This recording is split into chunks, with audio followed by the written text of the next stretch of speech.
السلام علیکم ورحمۃ اللہ وبرکاتہ۔ بسم اللہ الرحمن الرحیم۔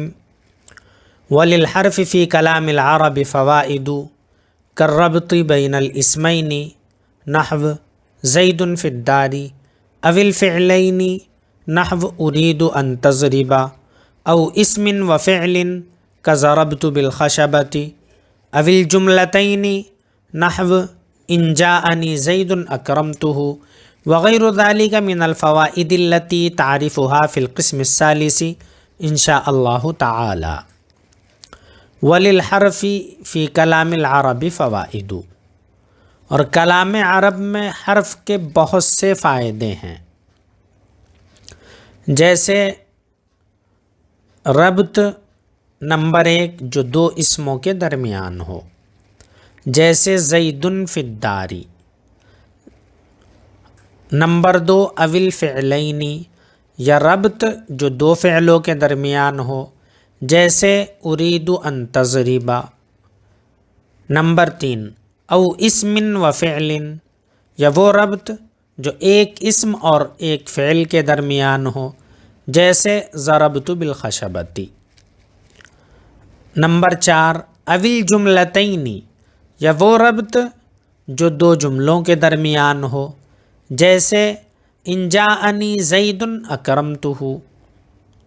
وغیر ذلك من الفوائد التي تعرفها فی القسم الثالث ان شاء اللہ تعالی، اور اس کے علاوہ بہت سے فائدے ہیں جن کو آپ قسم ثانی میں انشاءاللہ جان جائیں گے۔ یہاں سے یہ حرف کے فوائد بتلا رہے ہیں، تو حرف کے بہت سارے فائدے ہیں۔ تو سب سے پہلا فائدہ ربط، جس کا انہوں نے مختصر سا بتلایا ہے، یعنی کلام عرب میں حرف کے بہت سارے فائدے ہیں، ان بہت سے فائدوں میں سے صرف ایک فائدے کو گنوایا ہے، اور اس ایک فائدے کی 4 قسمیں بیان کی ہیں۔ تو انہوں نے بتایا ربط کے معنی آتے ہیں جوڑنے کے، ملانے کے۔ تو ربط جو دو اسموں کے درمیان ہو، مثال دی ہے انہوں نے زید فی الدار۔ زید یہ ایک اسم ہے، الدار یہ ایک اسم ہے، ان دونوں اسموں کو فی جو حرف ہے اس نے جوڑ دیا ہے۔ تو زید اور دار یہ دو مستقل اسم ہیں، ان دونوں کو فی جو کہ حرف ہے اس نے جوڑ دیا ہے، تو یہ زید فی الدار ایک مکمل جملہ ہو گیا۔ تو ان دو اسموں کے درمیان ربط۔ اول فعلینی، یا وہ ربط جو دو فعلوں کے درمیان ہو، یہ بھی کون فائدہ دیتا ہے؟ حرف ربط کا فائدہ دیتا ہے۔ اور ربط سب سے پہلا انہوں نے بتایا دو اسموں کے درمیان، اب دوسرا بتا رہے ہیں دو فعلوں کے درمیان۔ اس کی مثال دی ہے ارید ان تضرب۔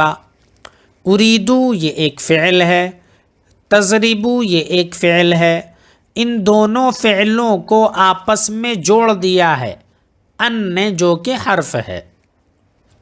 تو یہاں پر اریدو مستقل فعل، تضربو مستقل فعل، ان دونوں کو ان جو کہ حرف ہے اس نے جوڑ دیا ہے، ان دونوں فعلوں کے درمیان ربط پیدا کر دیا ہے۔ او اسم و فعل، یعنی ایک اسم ہو اور ایک فعل ہو، فعل اور اسم کو بھی آپس میں جوڑنے کا کام حرف کرتا ہے، ربط کا کام کرتا ہے، جیسے ضربت بالخشبۃ۔ ضربت ایک فعل ہے، خشبۃ کے معنی آتے ہیں لکڑی کے، جو ایک اسم ہے۔ تو ضربت بالخشبۃ، تو یہ جو بل میں با ہے، اس نے اسم کو اور ایک فعل کو آپس میں جوڑ دیا ہے۔ ضربت فعل، خشبہ اسم، ان دونوں کو با نے جو حرف ہے اس نے جوڑ دیا ہے۔ اب ربط کی چوتھی مثال بیان کر رہے ہیں، اول جملتینی، یا دو جملوں کے درمیان حرف ربط پیدا کرتا ہے، جیسے ان جاءنی زید اکرمتہ۔ جاءنی زید، یہ اس میں جاءنی زید یہ مستقل جملہ ہے، اکرمتہ یہ مستقل جملہ ہے، وہ کیسے؟ جاء فعل ہے، نی یہ کل ملا کے جو اس کی ترکیب ہوتی ہے اس سے اعراض کرتے ہوئے نی یہ مفعول بھی ہے، زیدن یہ فاعل ہے، تو فعل فاعل اور مفعول اس میں تینوں چیزیں پائی جا رہی ہیں جو ایک مکمل جملہ ہونے کے لیے کافی ہوتی ہیں، تو یہ بھی مکمل جملہ ہے۔ اب اکرمتہ کو دیکھتے ہیں، اکرمتو اس میں فعل ہے، فاعل ہے، ہو مفعول بھی ہے، تو یہ بھی مکمل جملہ ہے۔ یہ دو مستقل جملے تھے، ان دونوں جملوں کو ان جاءنی، ان جو جملوں کے دونوں جملوں کے شروع میں لگا، یعنی جاءنی والے جملے کے شروع میں جو ان جاءنی ان لگا ہے یہ حرف ہے، اور جاءنی زید اکرمتہ ان دونوں جملوں کو آپس میں ربط پیدا کر دیا ہے، آپس میں جوڑ دیا ہے۔ اب یہ ربط کس طرح کا ہے، یہ کیسا ہے، اس کے بارے میں اگر تفصیل کریں گے تو یہاں جو مصنف کا مقصد ہے کہ حرف کے بہت سارے فائدے ہوتے ہیں، اس وجہ سے حرف کا بھی بیان کیا جاتا ہے، ورنہ یہ ذہن میں سوال ہو سکتا تھا کہ جب یہ مستقل معنی بھی نہیں بتاتا، اس میں کوئی زمانہ بھی نہیں پایا جاتا، تو اسے آخر بیان کرنے کی ضرورت ہی کیا ہے؟ تو کہہ رہے ہیں اس کے فائدے ہیں بہت سارے، ان میں سے ایک فائدہ، اور ایک فائدہ بھی ایسا انہوں نے شمار کرایا ہے جس کے بہت سارے فائدے نکل کے سامنے آ رہے ہیں۔ اب آگے کہہ رہے ہیں وغیر ذالک من الفوائد، اور اس کے علاوہ بھی بہت سارے فائدے ہیں حرف کے، التی تعریفها فی القسم الثالث انشاء اللہ تعالی، جس کو آپ انشاءاللہ قسم ثالث میں جانیں گے۔ جی اب یہ بتا رہے ہیں حرف کی وجہ تسمیہ، یعنی حرف کا نام حرف کیوں رکھا گیا، دیکھتے ہیں۔ وَيُسَمَّى حَرْفًا لِوُقُوعِهِ فِي الْكَلَامِ حَرْفًا أَيْ طَرْفًا، اور حرف کو حرف کہا جاتا ہے اس کے کلام میں حرفاً ایک کنارے پر واقع ہونے کی وجہ سے، حرف کو حرف کہا جاتا ہے حرف کے کلام میں ایک کنارے پر واقع ہونے کی وجہ سے۔ حرفن کا مطلب خود بتا رہے ہیں، ای طرفن، طرف کے معنی آتے ہیں کنارے کے، جیسے طرف الوادی، وادی کا کنارہ۔ ویسمى حرفن، اور حرف کو حرف کہا جاتا ہے لِوُقُوعِهِ فِي الْكَلَامِ حَرْفًا أَيْ طَرْفًا، اس کے کلام میں کنارے پر واقع ہونے کی وجہ سے۔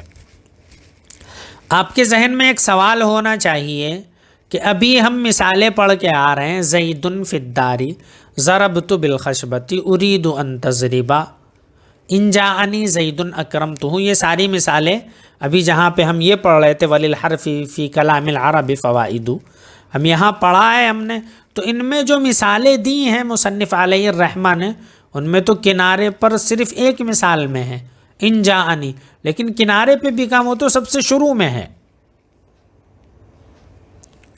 اور یہاں مصنف علیہ الرحمہ کہہ رہے ہیں کہ حرف کو حرف کہا جاتا ہے اس کے لغوی معنی کی وجہ سے، اس لیے کہ حرف کے لغوی معنی اگر لغت اٹھا کے دیکھیں گے تو اس سے معلوم ہوگا کہ حرف کے معنی طرف، کنارے اور سائڈ کے ہیں، اور ہم جو ابھی مثالوں میں دیکھ کے آ رہے ہیں ان مثالوں میں حرف کنارے پر نہیں ہے، تو شروع میں ہے یا درمیان میں ہے۔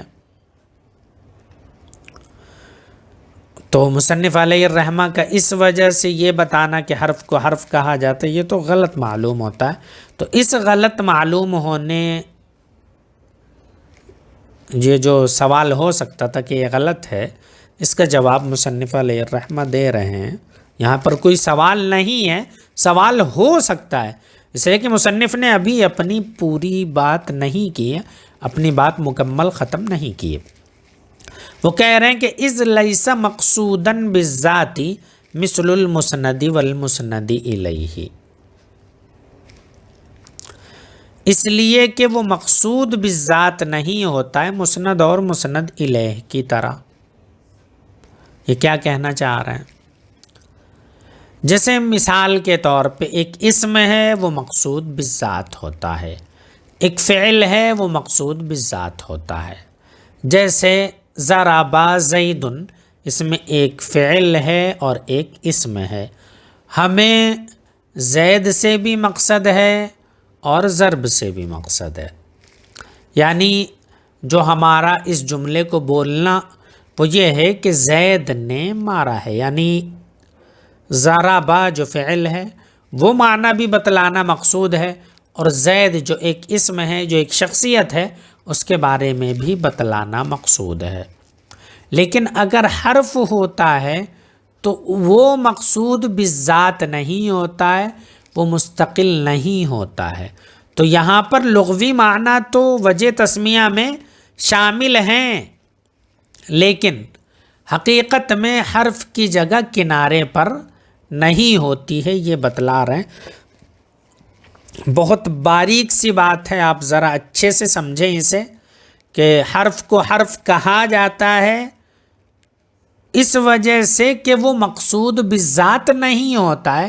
تو جو چیز مقصود بالذات نہیں ہوتی ہے، جس کا قصد نہیں کیا جاتا ہے، جس سے عموماً اصل مقصد ہمارا نہیں ہوتا ہے، تو اس چیز کا مقام اہم نہیں ہوتا ہے، وہ چیز کونے پہ کنارے پہ رکھ دی یا ڈال دی جاتی ہے۔ تو یہاں پر اس کی جگہ بتلانا مقصود نہیں ہے کہ وہ کنارے پر واقع ہوتا ہے اس وجہ سے اس کو حرف کہا جاتا ہے، نہیں۔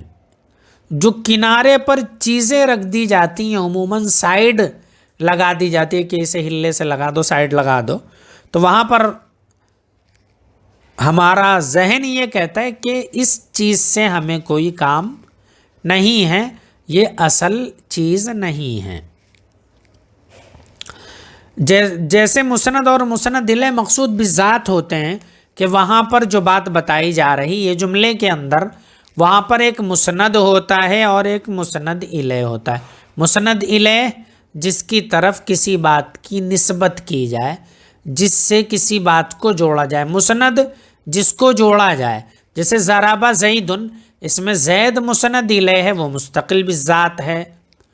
ضربا یہ مسند ہے، یہ بھی مستقل بالذات ہے، لیکن اگر یہاں پر کوئی حرف آتا ہے تو وہ مقصود بالذات نہیں ہوتا ہے، اس کو ذکر کرنا مقصود نہیں ہوتا۔ اسی طرح کی مثال لے لیجئے زید فی الدار، تو یہاں پر زید سے بھی ہمیں مقصد ہے، الدار سے بھی مقصد ہے، لیکن ان کے بیچ میں جو حرف آ رہا ہے یہ ہمارا مقصود نہیں ہے۔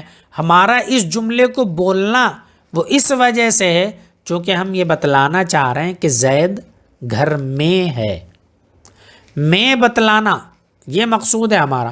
تو اصل جو بات ہم کر رہے ہیں وہ زید اور گھر کی بات کر رہے ہیں، یہ جو بیچ میں فی آ رہا ہے یہ مقصود بالذات نہیں ہے۔